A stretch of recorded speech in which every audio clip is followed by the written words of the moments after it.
사이다 무비튼. 여친과 나는 같은 부서에서 근무하는 동료 사이였는데 어느 날 인생 상담을 하고 싶다고 해서 술을 마시다가 필름이 끊겼고 어쩌다 보니 하룻밤을 같이 보내게 됐다. 여친은 남자로서 책임져야 되는 거 아니냐고 했고 예쁘고 스타일 좋고 남자 입장에서 마다할 이유가 없었다. 막상 사귀고 보니 요리도 잘하고 여성스럽고 시작은 좀 아니었지만 그녀는 아주 만족스러운 연애 상대였다. 하지만 반년 후 문제가 생겼다. 여친이 갑자기 임신을 했다는 것이다. 솔직히 임신은 아직 인생 계획에 없었고 진짜냐고 몇 번이나 물어봤다. 그러자 여친이 모자 수첩을 꺼내서 보여줬다. 수첩에 임신 4주라고 정확히 쓰여 있었다. 빼박 증거 앞에서 내가 아빠인 건 확실하고? 이딴 말은 농담으로도 꺼낼 수가 없었다. 여친은 올해 28살이었고 연상이었다. 여친은 다른 여사원들과 잡담을 하면서도 결혼하고 싶다 라는 말을 자주 했었고 그럼 나 이제 결혼해야 되나? 라는 생각이. 반면 여친은 임신을 진심으로 기뻐했는데 부모님도 손주 보게 생겼다며 좋아하신다고 했다. 벌써 부모님한테까지 보고를 했단 얘기를 듣고 뜨악했다. 그쪽 부모님은 얼른 신랑 될 사람 데려오라고 성화라는 말도 했다. 나는 임신, 인사, 결혼 그중 어느 단어 하나 소화가 안 되고 있는데 여친은 혼자서 마구 달려가고 있었다. 상견례 장소 정해라. 나를 받아야 한다. 수다가 폭포처럼 쏟아졌다. 임신시킨 책임을 회피할 수도 없고 결혼을 거부할 자격도 없다는 건 머리로는 충분히 알겠는데 마음이 따르지 않았다. 누구한테 말이라도 하면 조금 나아질까 싶어서 선배를 찾았다. 선배는 저녁이나 같이 먹자며 집으로 오라고 가볍게 초대해줬다. 선배 집에서 저녁을 얻어먹으면서 여친이 결혼하자고 해서 고민이라고 하자 너도 결혼할 때가 됐으니 사람 있을 때 하라는 선배의 말에 역시 그게 정답이다. 운명으로 받아들이자. 그러고 있는데 처음엔 선배와 내 대화를 가만히 듣고만 있던 형수님이 여친 이름이 뭐냐고 대뜸 물어보셨고 이름을 말하자 갑자기 헤어져요. 그 여친 얼마 후에 임신했다고 말할 거야. 라고 했다. 헉! 이 무슨 신통력. 신기 내린 듯한 형수님한테 놀라서 그걸 어떻게 아셨냐고 반문했다. 형수님은 자기가 아는 사람 같다며 내 여친이 전에도 같은 수법으로 사기 임신 결혼을 하려고 했던 전력이 있다고 했다.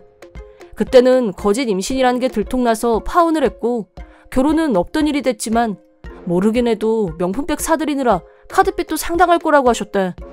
내가 여친이 모자 수첩까지 갖고 있었다고 하자 수첩의 이름은 봤어요?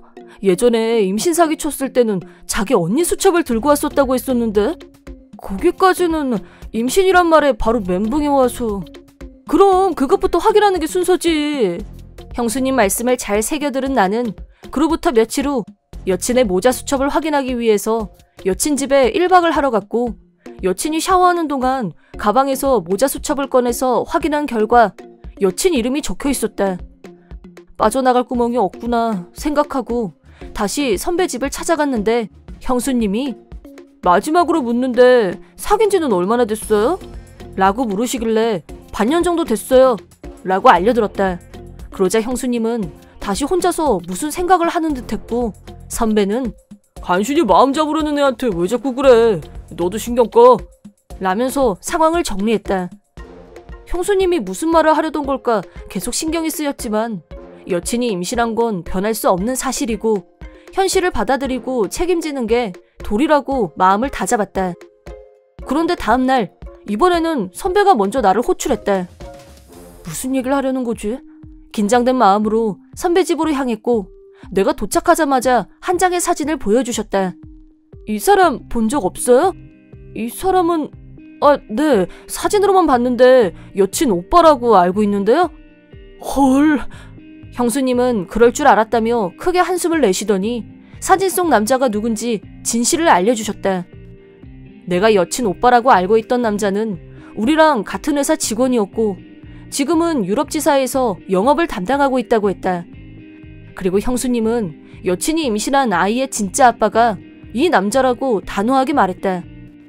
도대체 뭐가 어떻게 된 건지 멘붕에 멘붕이 거듭된 나에게 형수님이 차근차근 설명을 시작했다. 사진 속 남자는 3개월에 한 번씩 회의에 참석하기 위해 국내로 역출장을 오는데 여친은 6개월 전에 자기 동료한테 유럽 영업맨과 사귀는 사이라면서 결혼할지도 모른다고 자랑을 했었다는 거다. 잠시만요. 반년 전이면 저랑 사귀기 직전인데요? 라고 하자 그러니까 뭔가 이상하지 않아? 라고 형수가 촉을 세웠다. 그 남자가 최근에 출장을 왔다 간 게 정확히 한 달 전이었고 여친은 임신 4주차. 계산이 정확하게 맞아들었다. 점점 말이 없어진 나를 보다가 형수님은 갑자기 여친한테 전화를 걸겠다고 하셨고 여친이 전화를 받자 직진으로 너 임신했다던데 애아빠 한진상 씨 아니야? 버무 씨한테 거짓말한 거지? 바로 들어가는 과감함에 선배도 나도 경악했다. 분위기상으로 여친은 아니라고 하는 것 같았지만 형수님은 한진상과 사귄다고 동네방네 자랑하고 다니지 않았냐며 꼬치꼬치 따졌고 일단 본인이 하고 싶은 얘기는 전부 쏟아낸 형수님은 나한테 전화기를 넘겼다. 내가 전화를 받자 여친은 울면서 왜 자기를 의심하냐, 이 애 아빠는 나라면서 억울하다고 했다. 하지만 내가 왜 그 남자를 친오빠라고 거짓말했냐고 물어보자 여친은 말문이 막혔고 그 순간 그녀에 대한 믿음도 무너졌다. 그날은 그 정도에서 전화를 끊었지만 어찌됐건 여친은 현재 임신 중이고 아이 아빠가 누구인지 반드시 지금 확인해야 한다는 생각에 여친 집으로 찾아갔다. 내가 안으로 들어가자 여친은 조용히 앉아있었고 내가 그 남자와 마지막으로 만난 게 언제냐고 다그치자 한 달 전이라고 솔직하게 실토했다. 그럼 그 남자와 관계를 가졌냐고 묻자 여친은 대답 대신 고개만 끄덕였다. 그럼 그 애는 그 남자애가 맞는 거네. 아니야, 아이 아빠는 너야.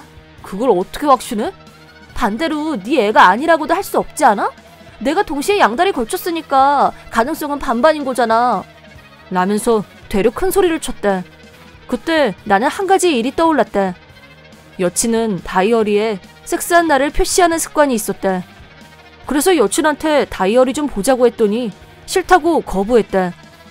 여친이 섹스한 날은 이응, 피임기구를 사용하지 않은 날에는 X로 꼼꼼하게 기록해놨었다. 그러니까 그 다이어리만 확인하면 진실을 확인할 수 있을 거라고 생각했다. 여친은 무슨 이유인지 절대 다이어리를 공개할 수 없다며 완강히 거부했다. 하지만 이건 나한테도 사활이 걸린 문제였고 강제로 다이어리를 뺏어서 확인했다. 그러자 나와 섹스한 날은 이응으로 그 남자와 보낸 날은 X로 피임기구를 사용하지 않았었다. 이래도 애 아빠가 나라고 말할 수 있어? 확률적으로 그 인간이 애 아빠인 게 확실한데 왜 우기는 건데? 정 그러면 아이 태어나고 DNA 검사에서 확실하게 밝혀! 라고 하자 여친도 인정했다. 그 인간은 여친과 관계는 가졌지만 회사에서 우수한 인재로 눈도장을 찍힌 터라 사장 조카와 약혼을 했고 여친을 미련 없이 버렸다는 것이다. 그래서 연하인 나를 꼬셔서 적당히 속이면 모든 문제가 해결될 거라고 계산했던 거였다. 그 후에도 여친은 버무 씨하고라면 정말 행복한 가정을 꾸릴 수 있을 것 같아. 우리 결혼하자, 어? 하고 매달렸지만 딴 남자의 아이를 내 아이로 둔갑시키려고 한 여자와 결혼이라니. 우린 아직 정식으로 결혼 얘기를 한 것도 아니었고 나는 그 자리에서 바로 결별을 선언했다. 아이는 여친과 그 인간 사이의 문제였다. 하지만 나한테 대차게 차인 여친은 충격이 너무 컸는지 아님 이판사판 될 대로 되라였는지 그 인간만 잘 나가는 게 도저히 용서가 안 됐는지 사장과 그 인간 부모님을 찾아가 임신 사실을 폭로해버렸다. 사장은 경로에서 한진상을 신나게 패준 후 결혼은 파기로 회사에서는 해고로 막을 내렸다. 사장은 자기 조카 인생에 먹구름을 만든 전 여친도 용서가 안 됐는지 해고해버렸다. 전 여친은 회사를 떠난 후에도 끈질기게 나한테 전화해서 다시 시작하자고 했지만 나는 전력으로 패싱했고 제풀에 나가 떨어졌는지 전 여친이 본가로 내려갔다는 얘기를 어디서 전해 들었다. 뱃속의 아이는 죄가 없으므로 건강하게 태어나길 바라지만 그때 선배를 찾아가지 않고 형수가 아니었다면 나는 지금쯤 거짓 인생을 살고 있었을 것만 같다. 여자의 육감은 무시 못한다는 말이 그냥 하는 말이 아니라는 걸 몸소 느낀 찐 경험이었다. 이번 영상 영상은 어떠셨나요? 재밌게 보셨다면 구독, 좋아요에 댓글까지 달아주시면 감사하겠습니다. 그럼 다음 영상에서 만나요.